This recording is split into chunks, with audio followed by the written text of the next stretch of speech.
Since 2006, there's been a rush of companies coming into the state of North Dakota to develop oil. But here at Standing Rock, we have a resolution that goes back all the way to 2007 that says we don't want any pipelines to cross our ancestral lands. But yet, in 2014, they're starting to steamroll the Dakota Access Pipeline through, threatening our water. The original route went near Bismarck, a community that's 90% white, and they decided to not take that route because they don't want to have the pipeline near their water. And then you have us saying the same thing, but we didn't matter. My son's buried on top of the hills here. And I said, who would build a pipeline next to my son's grave? Who would do that? And so I told Dakota Access, remember me, remember my face. I will be standing there. I wasn't an activist or any of these things. I'm a mom. 3 years ago, a woman froze to death on the Standing Rock Reservation because she couldn't pay her heating bill. And now you're planning a $3.9 billion pipeline that will help nobody but oil companies. It's really infrastructure for oil companies and not for people. They're realizing billions of dollars in revenue. But if you look at the top 10 poorest counties in this nation, 2 of them are on Standing Rock. We're not opposed to economic development. We're not opposed to energy independence, but we're tired of paying for it. All of a sudden, you see these militarized vehicles, these Humvees, slowly inching towards us with men on both sides of them. There were hundreds of cops there, and they were coming at us, and we didn't know what to do. They started using sound cannons. They were arresting people left and right. They were macing people.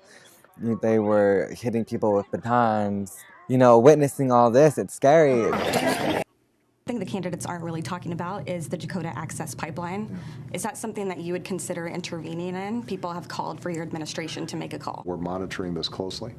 And, I think as a general rule, my view is that there is a way for us to accommodate sacred lands of Native Americans. I think that right now the Army Corps is examining whether there are ways to reroute this pipeline in a way. Right. So we're going to let it play out for several more weeks and determine whether or not this can be resolved in a way that I think is properly attentive to the traditions of the first Americans. Is there something to be done about the way protesters are being treated right now, though? They're getting sprayed with rubber bullets. We're seeing some kind of shocking footage. Yeah, I mean, it's a challenging situation. I think that my general rule, when I talk to governors and state and local officials, whenever they're dealing with protests, including, for example, during the Black Lives Matters protests, is there's an obligation for protesters to be peaceful, and there's an obligation for authorities to show restraint. And I want to make sure that as everybody is exercising their constitutional rights to be heard, that both sides are refraining from situations that might result in people being hurt.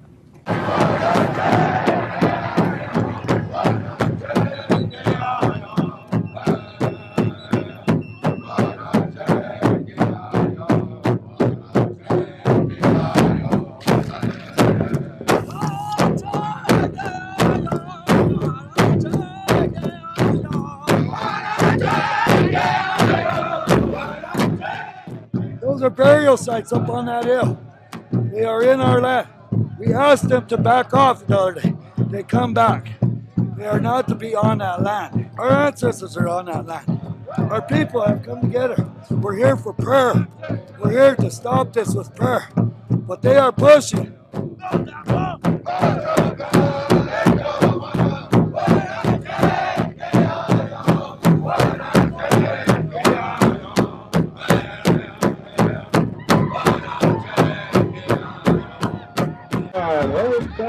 On December 4th, 2016, the Army announced it would not approve the easement needed for the pipeline to cross the Missouri River, pledging to consider alternative routes and a full environmental impact statement. My arm, it feels really good right now. It feels all worth it. The pain's gone. I'm so happy right now. Like, you don't understand how much pain I went through for this.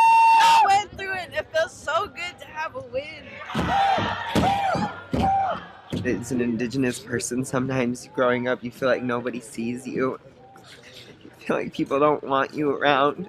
And you feel like if you just disappeared, everybody would just be happy. And it feels good to be acknowledged as a human being. Is this you discussing Indian blood? We're going to judge people by whether they have Indian blood, whether they're qualified to run a gaming casino or not? That probably is me, absolutely. Because I'll tell you what, if you look at some of the reservations that you've approved, you, sir, in your great wisdom have approved, I will tell you right now, they don't look like Indians to me.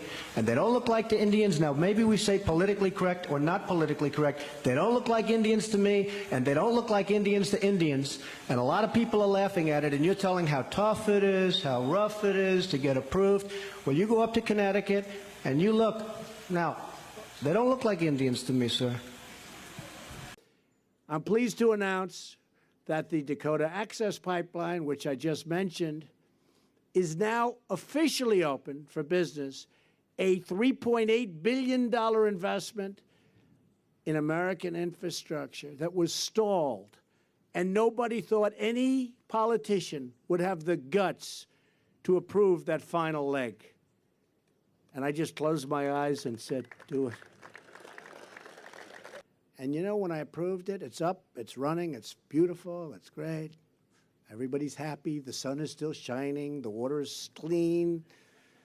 But you know, when I approved it, I thought I'd take a lot of heat, and I took none. Actually, none. People respected that I approved it. But I take so much heat for nonsense that it probably overrode. It probably overrode the other.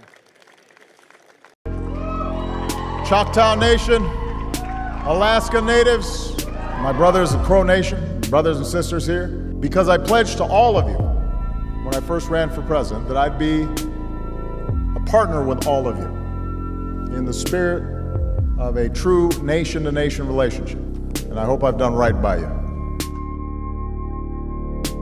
We know the history that we share. It's a history marked by violence, and treaties were violated. Promises were broken. Too often Washington thought it knew what was best for you. And that's a history that we've got to acknowledge if we are to move forward. And that's why I want you to know that I'm absolutely committed to moving forward with you and forging a new and better future together. It's a commitment to getting this relationship right so that you can be full partners in the American economy and so your children, your grandchildren can have an equal shot at pursuing the American dream. Few areas hold as much promise as clean energy. Up to 15% of our potential wind energy resources are on Native American land. And the potential for solar energy is even higher. And we have a lot to learn from your nations. Before we get at it, I want to close with this. I know you've heard this song from Washington before. I know you've often heard grand promises that sound good but rarely materialize. And each time you're told this time will be different. I get it. I'm on your side.